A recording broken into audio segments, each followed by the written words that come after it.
Welcome back to XR at Work. I'm Scott. And I'm Dane. And guess what, Dane? We've got a friend here today. That's right. Emily Friedman. Hey, Emily. Hey, thank you for having me. It's great to have you. We're getting tired of talking to each other at this point. Yeah, just tipped my hand there. Hey, so this week we've got Emily with us, Dane, because we are talking about trade shows, conferences, networking. Nobody knows this space better than Emily, and we are going to pick her brain and see how much information we can get out of her related to this topic. And I know that our audience is going to enjoy it. Emily, tell us real quick, if you would, tell everyone who you are, what you do, and kind of more about BrainXchange. Yeah, so I'm from BrainXchange and I'm the head of content. So I pretty much read and write about enterprise XR all day long. And we organize an annual event, used to be called Enterprise Wearable Technology Summit, but this year we revamped and renamed it to Augmented Enterprise Summit. And that's been going since 2015. I think this is our 9th event. And the entire focus of that event is enterprises using XR. It's terrific. Dane, we talk about EWTS, formerly known EWTS all the time, right? Yeah, I was going to say, your guys' conference is, I think, my favorite conference in the enterprise space, as far as, being able to talk to other folks like Scott and I, who, we're just working for manufacturing companies and want to learn about the space and try and implement some of the tools. So I think that's maybe a good segue into, you have a unique perspective, right? In this space, you get to talk to everybody. You get both, I guess, the customer side and the contractor, the tool side. So I'm interested in kind of your perspective on what's exciting you right now in the market, given that you read about this stuff all day, every day. I know I'm expected to say like metaverse, and I'm really glad that there's a lot of attention being, placed on metaverse technologies. But, as you guys know, and I know, that's just a fancy name for VR. Mm-hmm. And enterprises have been doing that for a while now. Mm-hmm. But I am glad, because there is a whole other aspect that we have started to touch on at recent EWTS events on the marketing and sales track. There is a whole consumer facing aspect that's been kind of missing all this time. So I am excited about that. I also think the more money that's coming into this space, the better the tech is going to get. So as much as I hate the word metaverse, and I'm a little bit worried that the hype, it's going to, you're going to start seeing those headlines like the metaverse is dead, like, VR is dead. I'm a little worried about that, but I do think overall it's going to push things forward. I mean, it's good for the industry, right? So it's good for all of us. The high tide rises all boats. What's the saying? Yeah, we all benefit from the awareness. Mm-hmm. Yeah. So I guess from that perspective, like with the metaverse stuff, if we set the metaverse term, whatever that means, right, we set that aside. Are there, things that have been announced recently? Like I saw actually Autodesk purchased Wild and Iris VR. Like, are there things like that are, exciting to you, or even technologies, Apple's coming out hopefully here soon with the new headset? For sure. That was a nice acquisition. I think it really goes to show how important remote collaboration and remote support have become. Mm-hmm. Now it's pretty much a must for your organization. And so you're seeing a lot of companies like Facebook as well, focusing on these collaborative workspaces. We're used to them from a design perspective. So product manufacturing, the design side, car design, all that. But, there is regular office workers too who could collaborate and stand to be in a virtual space together. So I do think it's a sign that application, which has already been one of the most popular applications for enterprise XR, is really advancing. Like that one's set in stone. Yeah, well, it's exciting too to see, the whole ecosystem. So for a long time, you'd have like Autodesk, which obviously 3D models are a huge part of anything XR. So Autodesk was kind of segmented into, engineering, CAD and design type tools. And then and they might have like, some XR tools, but there wasn't like a deep integration into, the the Wilds and the Iris, VR type companies. And so I'm interested. It's cool to see this whole like ecosystem building and the pieces that are really important in this space. They're starting to come together. One concern I do have, and I'm interested in your guys' thoughts too, is like, I don't want any one company to own like the full tool suite. And I know that the company, it's in their best, interest to own the full suite of things. So do you guys have any thoughts around like, obviously Meta's making acquisitions, Autodesk just made the acquisition. There's all this stuff is coming at light speed. And so I think from a consumer perspective or like an industrial consumer perspective, it can be tough when we start thinking about acquisitions and what tools to use and all that. But I think there's always a lot of shakeout, right, Emily? Right? I mean, there's always all these companies, and then some get bought, some go under. It ends up getting down to a few of the big players, right? You've seen this with automakers. We've seen it in the airline industry. You see this in big industries where it starts off big, ends up getting down to a few. My gut tells me, right, we're going to see the same sort of thing with the M word, right? We're going to see it get down to a few of the key players, and I think really interoperability, or how a member of the metaverse kind of moves between, or how they may join together and have kind of some of those tunnels in between them. I think that's going to be the tough part, and I think that's when it's going to either kind of click or not click, as if they can pull that off. But that's just me. Yeah. Well, I really like Lenovo's model. They have hardware and they have software, and that software is device agnostic. And I think that's really important. This has been something that like enterprise XR has kind of been like shooting itself in the foot, in that it's hard to invest in something if you don't know it's going to be there tomorrow, or if it's going to get acquired and now you're working with somebody different and it's just a big mess. I mean, as long as these remain device agnostic, I think it's just going to go the way of the internet and phones, right? Yeah. I am worried about Facebook, but I'm not that worried about Facebook in terms of enterprise, because they've never really had a strong hold in the enterprise. I think people will use Oculus Quest headsets, but I'm not sure they'll be that interested in Facebook's, suite of metaverse apps. Right. Well, and I guess my perspective too is like, I actually, I think Facebook's done it, or Meta has done a great job of driving the hardware space forward. Mm-hmm. And I mean, the Oculus is amazing, headset. My thing is, I just want to make sure that there's plenty of competition in the space, because I think obviously competition pushes everybody forward. And so it's cool to see like, Pico, ByteDance, that kind of collaboration, or I guess acquisition. But it will be interesting. And I wonder too, like how we're going to differentiate, or how they'll differentiate themselves as we move forward. Like, will it go the way of the smartphone where like, originally they had the like flip, I don't know if you remember those like side flip phones that were like this thick, and so that's how I think it was LG differentiated themselves. And then you had the Sidekick and all that stuff. And then now if you look at smartphones, like they're pretty much all the same, with the exception of maybe a better camera or something like that.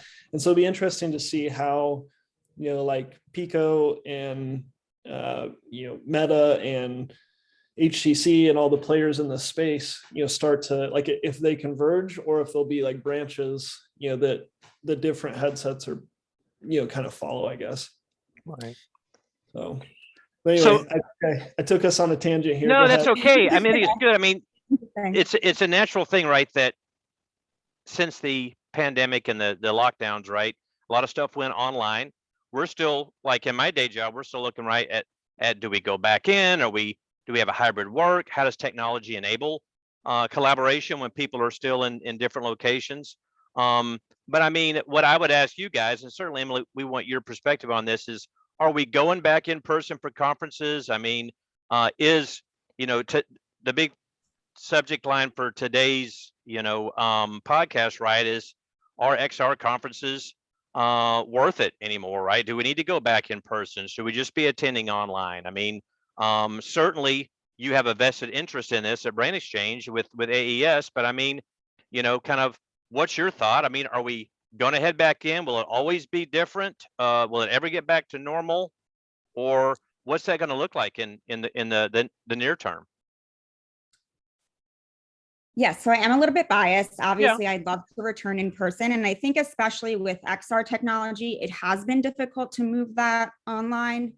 You know, the sessions are one thing, but an expo is very hard to recreate online. Yeah. And as much as we preach VR events are not ready yet. They're not there. The headsets can't be worn for that long. So, but I don't think virtual is going away. I do think people are going to go back in person. I think we're all craving that connection. I think no matter what, at the end of the day, there's nothing like face-to-face conversation for everything, whether that's, you know, a meeting between colleagues, or that's an event where you're networking, or you're doing a deal and you're working with a customer. Like, there's nothing like face-to-face. And so far, nothing has really equaled that.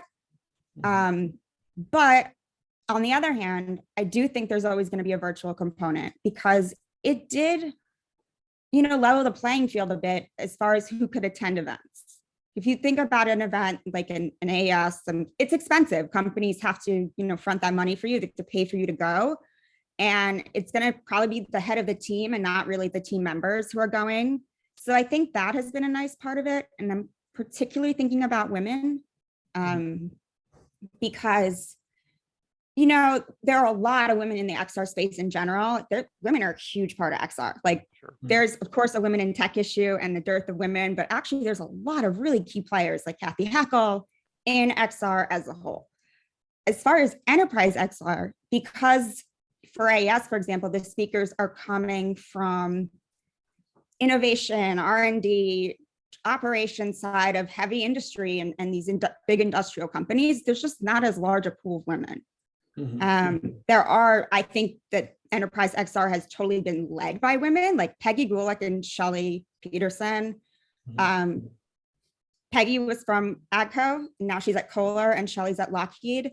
I think they inspired numerous use cases, and it's a big reason why AES is so productive, is because of their presence in those early days. So I'd like to see more women as they enter manufacturing manufacturing industry or the construction industry, because they're needed there. You know, beggars can't be choosers when you have such a small pool of talent. That this helps them break in to events and get those connections and the knowledge that they need to move their careers forward. Because at the end of the day, an event is a career development opportunity. Yeah, no, I 100% agree with you. I think the XR space, both the technology and, you know, the fact that it's, you know, developing so rapidly, like there's so many opportunities for, and well, in a need, right, for diverse sets of people to look at, you know, from different, I guess, perspectives. And so, yeah, I agree. Like Peggy's, you know, amazing. And I remember the first couple times that I went to back when it was EWTS, right? Watching Peggy and just thinking, man, that's, you know, what they're doing is pretty incredible. So yeah, no, I 100% agree with you. I think this is a really cool opportunity, you know, in my hope is that it's for everybody. Right. And I think it's a space that's opening up, which is really exciting. So that's super cool. And so one thing I was going to call out is, you know, Scott and I actually met at a conference, right? So to your point, there's not really a good, you know, there's not a good proxy for actually sitting face to face with people and sharing stories and, you know, having a drink or, you know, eating dinner together or whatever. So it'll be interesting, you know, as we talk about like the metaverse concept, like I think the real metaverse is this hybrid between, you know, digital and real, you know, experiences. But I think it's a couple of things. It's in-person conferences are good because you meet, and you know, you and I had a dinner and got to talk and have become fast friends since then. But it's also, I think, kind of to Emily, to your point, if I hear you right, which I feel the same way, and that is that a lot of this stuff just doesn't transfer to online, right? It's different.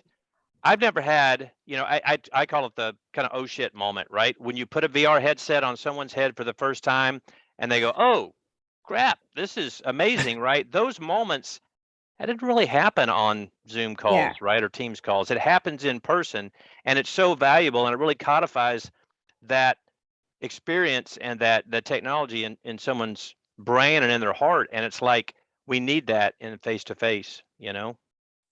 I mean, this stuff is worn on your body. It's actually why we named the event Enterprise Wearable Technology Summit in the first place, because back then there wasn't like an XR space, extended reality. We were just thinking of like anything that you can wear on your body that augments you as a worker. You need to try it on. I mean, it's that simple. As you know, it isn't one size fits all. And I think when you do have those aha moments, you're getting, the more people you get in those headsets, the more people you have thinking about how to use it. It's also nice to have swag, you know. Yeah. In the t-shirts. But Right. yeah, no, yeah. But no, I think, you know, to Scott's point, like really honestly, a lot of our job is creating that aha moment for people. You know, like we literally go to the factory, like have the headsets in hand, and we're giving them to people to, and I love that moment too, Yeah. by the way, that they put it on and they just go, oh my God, this is so much more than I anticipated it being. That's a really fulfilling part, I think, of anybody's role that's helping to implement the technology. You ever put a HoloLens 2 on someone's head and they go, yeah, all right, that's really not that cool. Absolutely not. Yeah, they're like, oh my God, I feel like Iron Man, right? Yeah. So it's yeah, I mean, I think that's a huge part, and I appreciate that you guys, you know, help the industry, you know, as a whole to deliver that aha moment for a lot of, you know, new folks entering the space. Sure. So I guess onto the next question, it would be like, what do you think the best way for new folks, right? The people that are coming to your guys's events, like what's the best way for them to kind of get started in interacting or getting into this, you know, ecosystem of people working in the space? Do you have any recommendations? Again, I'm going to toot my own horn, but because our event really is kind of in a league of its own, and because we got in like in 2015 when we started BrainXchange and we were looking for a topic for our first conference, that was the time when everyone was like, Google Glass sucks. Like Google Glass is a failure. You're a glass hole if you wear it. But if you read between the lines, like there were these Google Glass explorers who were doing really awesome stuff. And whether officially or unofficially, they created the first like AR POCs in enterprise. And it's kind of gone from there. So we've really been along for the ride as these use cases have developed, as more and more companies have come on board. I mean, it's evident in the fact that the event has grown from a few hundred people to 1,500 in 2019. And we really focus on tech that can be deployed today. So if you're trying to get started, I don't think there really is a better event. But I don't think there's no value to be had in going to wider XR events. I do think they're both very important. Hey, so let me ask you this, because Dan and I were just talking about this before you came on, Emily. It's like I just went to Modex in Atlanta this week, which is obviously it's not an XR event. It's supply chain automation innovation, a lot of conveyor belts, a lot of sensors, a lot of forklifts, but definitely a lot of emerging tech showing up at non-XR trade shows, right? I mean, so what do you guys think? I mean, for those that are watching the podcast today, is there value in going to shows within their industry that maybe aren't, or definitely aren't XR events like AES? We love, you know, Dan and I met at AWE. I mean, certainly it's a good event. There are good events out there in this space, but other ones for our listeners' particular industries. I mean, is there value in that as well, or should they keep all their money for just AES? No, I don't believe that. I mean, of course, it's important to go to industry specific events. If you're really, you know, set on adopting XR, AES is definitely a good place to start because it's the entire focus. But like, you know, these jobs, XR isn't in a bubble. A smart factory takes more than, you know, people wearing a headset. So, you know, all this tech ultimately has to cooperate. So I do think there's a ton of value in going to industry specific events to see what, you know, benchmark as far as all emerging tech, and to go to those bigger trade shows, even like a CES or an MWC. It's overwhelming and they're huge and it's not enterprise focused. But if you're down for the hunt and you're looking for emerging technologies, not just XR, it's a great opportunity. And I think another like under discussed aspect of events like AWE and CES that are, big tech events is a lot of consumer like XR companies ended up going to enterprise. I mean, think about Magic Leap. It's like these companies sometimes don't know what they have because there's this like, very romantic aspect of like everybody living in a VR world. So they're trying to go for consumers, but you may discover something that, they're advertising to consumers, but it could work for you. And then it starts a whole discussion. Yeah, no, I think that's an interesting point because a lot of the companies that I've worked with, they all started as, well, not all, but most of them started as consumer devices. And I think it's, so to your point, like we're all consumers on a daily basis, right? We buy things, we do all that. So I think the consumer, there's just a lot more thought about consumer stuff just because that's the way that people interact and buy things right now. But I do think that there's a ton, so every time we talk to, or what's the name of the company that made Pokemon Go? I'm losing it. Oh, Niantic, yeah. So like, Niantic, for instance, it's like every time I see their new releases of their new product, I'm like, oh my God, there's a lot of enterprise application for something like this as well. And so I'm hopeful that that there's more and more kind of move from consumer into enterprise, and that can be more of a kind of a mutually beneficial, relationship, between the two, I guess, sectors of the business. Because to your point, like there's a lot of opportunities for, the same things that we use to, sell, dresses in the metaverse, for instance, to be used internally for enterprise to share 3D models with people in our business or whatever. So I think that's an interesting point. And I think to a certain extent, it's kind of Scott and I's role to reach out to some of those companies and say like, hey, just put a bug in the ear and say like, hey, have you guys thought about this application? Because we would love to work with you, kind of thing. Yeah. I mean, we do that too when we're trying to fill the expo. Our whole goal for planning AES is the speakers and the expo are meant for enterprise XR users, whether you're just starting or you're trying to scale. We've reached out to some more consumer focused companies and been like, why are you focusing on consumers? Like, we have this opportunity for you. Have you considered, enterprise? And, sometimes it works, sometimes it doesn't. Remember, Bose for like a hot minute was looking at some audio AR for enterprises. I'm not really sure where that went, but yeah, I mean, definitely these companies sometimes need to be told, actually, this is great for this use case. So Yeah, right.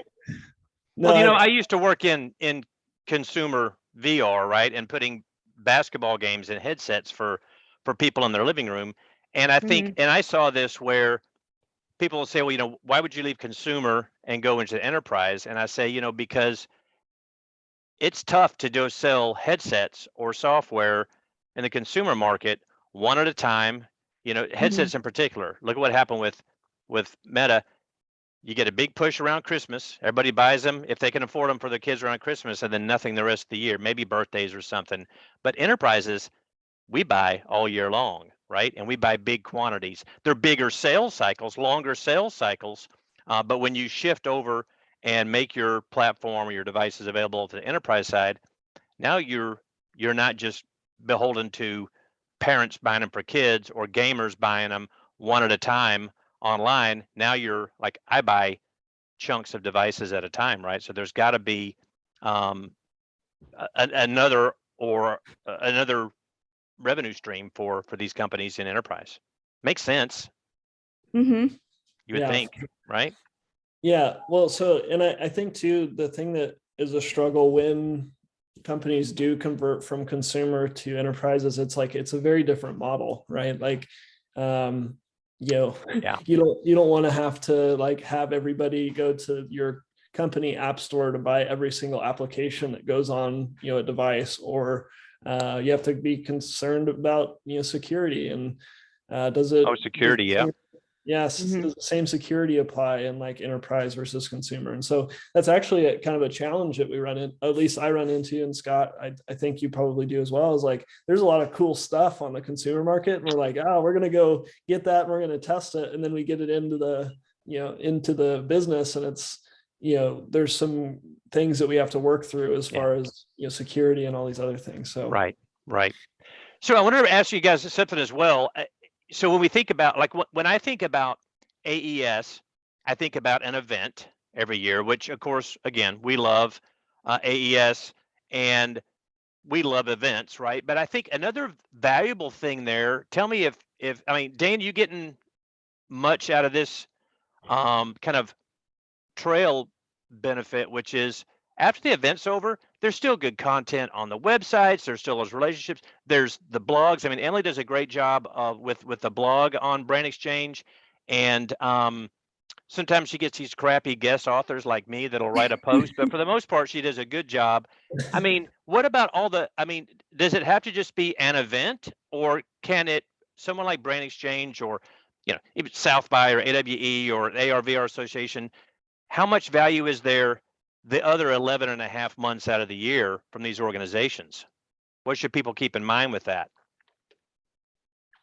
well, so Emily, I'm interested in your perspective on what you follow too, because I know, one of my favorite things is like looking through my feed and I'll see, something published by you, and I'll go and read that, and just to try and, the space moves so fast, so you really have to have some good sources to go and look at and try and understand. So like, what are you looking at, or how do you,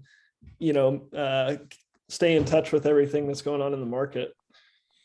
If you're a big tech nerd like me and you guys, and you're really enthusiastic about this stuff, there are like AWE and VRARA chapters all over the world, which is great for local networking in between these big events. But then also, like, BrainXchange exists all year round. We don't just do like that one event. There's a lot of thought leadership. And in the beginning, it was because there was no information out there. So you had to provide it. And I really loved doing that. I loved writing whatever was missing out there. Some of our old posts, like from 2015 and 2016, still hold up today because there's not that much that has changed as far as what this technology is useful for and the potential of it. Mm-hmm. So I definitely think reading. One of our goals with like our newsletter, for example, is we read everything and then we give you what we think is best for you to know that month. And it's also the goal of our social media, like our LinkedIn group and our page. We're always sharing what we read, like actually pursuing a few partnerships this year with the publications that we read the most, like Organics, XR Today. And then there are groups like Area who are always doing, new research. They're imperative too to this space. Like they're undertaking critical research and releasing these really awesome tools like their ROI calculator and their safety handbook to adopting XR. Mm-hmm. So I do think there's a lot in between, but I think it's like connective tissue because a lot of that starts at the events. Yeah, no, I get material for a whole year of blog posts at AES. Like I watch every session again afterwards, and I just pull stuff like, wow, this is clearly a big theme, or like, here's a big theme. I mean, one year I realized a lot of your guys' job is really more like evangelists, like what you were describing. Like that's kind of a new job. It's like the XR evangelist in your company, So yeah, definitely. There's a lot of stuff you can do in the meantime besides reading. Yeah. Well, I think you made an interesting point there. Like the hard part about XR, and like you can make this argument probably for about any technology, but XR, I think particularly is human centric, right? Like there's not many other technologies that you strap on your face or whatever. And so it's very, very human centric. And so I think, it's just, I don't know, it's difficult to, I guess back to our point earlier, like it's difficult to convey that, unless you're kind of there, trying things out and doing all that. But I think the hard part, and to your evangelist point, like, is our goal is really to fix and I'm not saying like people problem, right? But like, Yeah. it's to address that, really, because that's the hard part about this whole space is, getting people Social excited. acceptance. Yeah, social acceptance, which is not, there's no good I mean, there's good recommendations on how to kind of socially engineer within an organization and stuff, but like, it's difficult. It's a hard thing. So yeah, I think you're right. That evangelist role that's probably one of the most important things that Scott and I do on a day-to-day basis, is evangelize the technology and get people connected. And when you go to an event like AES, you're going to hear from people with the same exact problem, and you're going to hear, several different ways to tackle it, or that other people have tackled it. So I think that is very useful if your goal is to adopt XR in your organization. If you're looking for a bunch of stuff, that's just one piece of the puzzle there, right? Right. And I also think, to the hardware point, yeah, it's like, when else do you get to put on a ton of headsets and like try out, all these like random gloves and stuff, right? But I also think that the events are really, really important for those vendors. I mean, if you think about like the early days of EWTS, Google was in the audience, the first event, the second event, when people were talking about Google Glass like melting on their face, right? Mm-hmm. But they needed to hear that. And then they ended up collaborating with people like Peggy on what they needed to put into the second edition, right? And that became Google Glass Enterprise Edition. It's really important that enterprises go to these events and tell vendors exactly what they need, right? Mm-hmm. And I think you've seen a lot of the next gen devices, like the way the hardware has grown has become a lot, it's more enterprise friendly each generation kind of thing. So again, that's like another aspect, is you're not just meeting people who are doing what you're doing, but another point of these events is for companies to hear your complaints about the tech and what you need, so that they can go back and, reinvent. Yeah, that's great. Sometimes I'm afraid to say something to a device manufacturer, because I'm like, all right, they're not going to listen to me. But they do listen. They do. If they're Mm-hmm. smart, they listen. Yeah. Mm-hmm. Exactly. I mean, I know that there have been decisions around HoloLens that have come out of our event. Yeah. And people who are using it, RealWear as well. If you listen to what they need, then that's the best way to get it in more hands. Well, I was going to say, like, I obviously I'm on the consumer side of the house, but, from a vendor perspective, the amount of consolidated feedback you could get in, 2 or 3 days would be incredible. Like the product team should be there, right? Like just kind of witnessing what's going on. Cause to your point, like you don't ever get access to, 300 people that want to put your headset on, other than, at an event like, AES. Right. And to hear the like very particular challenges that, that do come with trying to put a consumer device into an enterprise. There's a lot more that goes into it, including security and comfort and privacy and ethics. And there's a lot around all of this that needs to be worked through. And yeah, I think that's another, sharing the same challenges. So far, AES has worked as a cross-industry event, and I found that really interesting. There's really no need. I mean, we do have like a manufacturing session or something, but there's no need for like to break it up that way.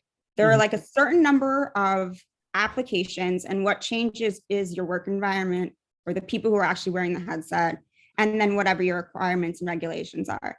And that's where they get that information. Yeah. Well, I was going to say, shameless plug. Sorry, Scott. Yeah, go ahead. Shameless plug for XR at Work. Like one of the reasons that we named it XR at Work is because we originally thought about like the factory guys. We thought about like a couple different things. The reason we went with XR at Work is exactly what you just said, which is, work means different things for all people. And these technologies don't just apply in, chemical manufacturing or whatever. So it's a really interesting development, in the space, and it's a cool observation. So sorry, Scott. No, that's okay. We got to wrap it up. Sorry, we're getting close to time. I was going to ask a question about like networking, but I'm going to throw a curveball to you guys, right? Oh, okay. So here's a curveball, right? So let's go, each one of us, Dane, we're going to start with you. That'll give Emily a minute to gather her thoughts here, but I'm going to put you on the hot seat, brother. Compliment one device manufacturer or software company in closing. Let's hear who you like, why you like them. And then Emily will go to you, and then I'll wrap it up. You said software or device, either way. Give a kudos to somebody. Yeah, so I would I'd send I guess I have two. I'll do two real quick. So on the AR side, I would say the Mira team is awesome. You know, they do a great job, and it's interesting. You know, I think they do a good job of addressing problems that we actually have, you know, in the space, which is, you know, headsets are expensive, they're hard to manage, you know, all that stuff. And then the Immerse team doing the, you know, VR kind of data side. They do a great job of, you know, working with customers and understanding and actually listening to our feedback. But I just think they do an excellent job overall. So there's my two. Mira and Immerse, good kudos, man. Because we're going to tag them in this and see if we can get them to subscribe to our channel. So Emily, give someone a kudos out there. Let's share some positive vibes with someone today. I got to go with PTC. Okay. And really any company that's working on making it easier for enterprises to create the content that they need to use AR and VR. I think that their suite of tools are great for getting started with AR. And they've kind of set the pace for that. Like there's a lot of focus on making this like a no developer type of thing because there's a shortage of developers in all of tech and especially in XR. And then I'd also like to go for like the Vuzix and the RealWears because they have a line of products. You can't just have one product. I like that they have different options and different like mounting options too, right? Mm-hmm. So there's a hard hat option, there's a safety glasses option, you know, there's one with this sort of safety rating or that sort of safety rating. Anybody who's really thinking through enterprise problems right now, like what is the actual obstacles to using this stuff? Good stuff. Yeah, big kudos to anyone that's really helping advance the industry. You bet. I'm going to give you mine. I'm going to say it doesn't have to be popular. It's my opinion, right? So I'm getting a lot of love and a lot of attention and a lot of collaboration and responsiveness from Microsoft right now.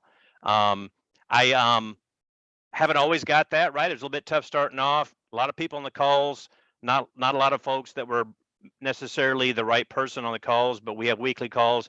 Microsoft's really been stepping up, helping me put devices and software of theirs into our factories. And so good job, Microsoft. Big kudos to the mixed reality team at Microsoft. And I'll also say Synetics, right? So Synetics makes noise canceling, audio in, audio out Bluetooth devices for factories. Synetics has been one that's really come to the table and really helped me out as well. So good stuff. Mira, Immerse, PTC, Vuzix, RealWear, Microsoft, Synetics. Great job, everybody, right? We're going to tag them in this. So I'm going to wrap it up. Emily, again, we're going to say thank you. We love AES. We love you and Jeff. You guys are awesome. And you've been a big supporter of XR at work and for Dane and I personally in our careers. And we want to thank you. You guys are OGs. So yeah. The OGs. All right. We will see you guys next time. Thanks again.